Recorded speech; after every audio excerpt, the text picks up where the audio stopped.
Morning, everyone. Okay, we'll continue our book reading this morning on the Toyota Way to Service Excellence by Jeffrey K. Leica and Karen Ross. And we are looking at philosophy of long-term system thinking. That is principle 1.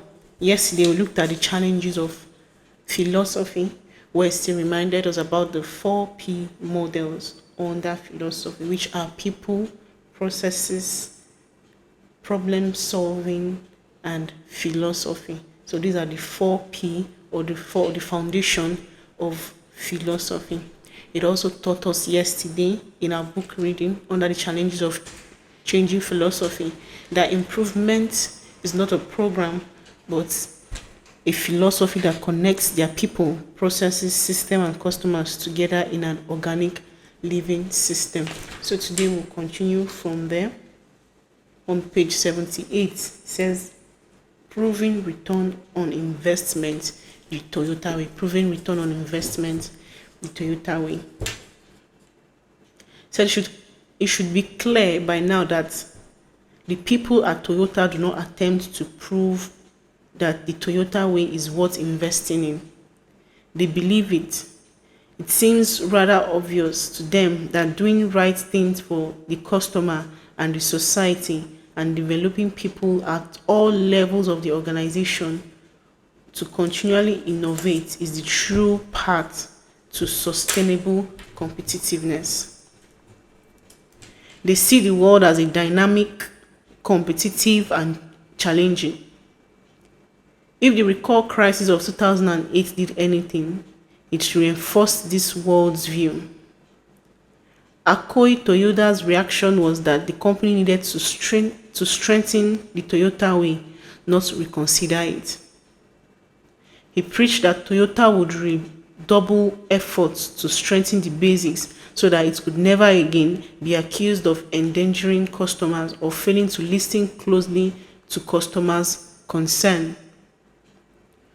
One major change he has led is the movement towards regional autonomy, appointing a local CEO of major regions of the world. For example, Jim Lentz, who spent decades as a manager and then executive of Toyota Motor Sales USA, was put in charge of Toyota North America. Akoi Toyoda took established local executive who he believed had the Toyota way in their DNA and charged them with strengthening the local culture so there is one Toyota with appropriate regional flavors. Not only did Toyota go on to recover from the crisis and then recover from the worst earthquake in the history of Japan, and then recover from the worst flooding in the Thailand, where many of the Toyota component parts are made. But then it went on to run off a string of 3 years of record sales and profits, not record for Toyota, but record for the entire auto industry. Changing senior management thinking. How to go about changing senior management thinking is the most difficult question I get. The question is difficult because I do not have ready-made answers that I believe in. I've dealt with enough mechanistic thinking, C-suite executive to know that they go to where they are. They go to where they are because they have verbal and political skills and are confident, passionate, and convincing and believe they are right.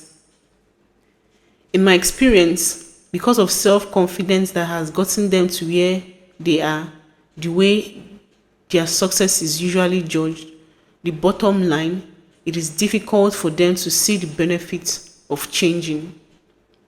They have been focused on the bottom line for so long, profits that can be easily calculated as revenue minus costs, that anything that will grow the business is good and anything that reduces cost is good. Remember that a mechanistic thinker looks for direct cause and effect. Acquiring a business, adding a new product line, or simply selling more will directly influence revenue. Cutting out something or someone will directly reduce cost. If you can lean out the business and reduce costs, you're speaking the language of most CEOs. Abstract concepts like investing in people to improve customer service simply do not compute. The problem is that sincere professionals in the middle of the company, excuse me, who want to change, who want to be excited about the purpose of the company, and who are willing to work hard to remake themselves and develop their teams, are stifled by the lack of support for any improvement that do not have a direct and linear relationship or to return on investment. They feel blocked rather than supported, and it all starts at the top with the short-term bottom line. Mechanistic philosophy of the CEO. For the mid-level professional who is caught in this situation and wants to know what to do, I offer only one answer. Do your best to learn and grow and make your team the best in the business. The worst that will happen is that lower performance will resent you, but in the long term, you will win because you are learning and developing your team, and you'll be rewarded at your current or next employer. Taking on the kingdom and attempting to transform the culture of multinational corporation is self-defeating. Do what you can with what you have got. Start by changing yourself and then finding ways to positively influence others, one person at a time. The long-term possibility is that enough of organizations improve performance in measurable ways that attract the interest of the CEO, or at least someone in the C-suite. Even if this does not happen, the C-suite turns over, and when the new executive comes in, they will have an opportunity to learn from what has been accomplished. Is there any certainty this will work? No, but it is certain. It is certain that giving up will fail to change the organization. Okay, so this is where we'll stop for our reading this morning. In summary, it's basically telling us not to be scared of change. That is changing senior management thinking. Not to be scared of change, to always give room for improvement.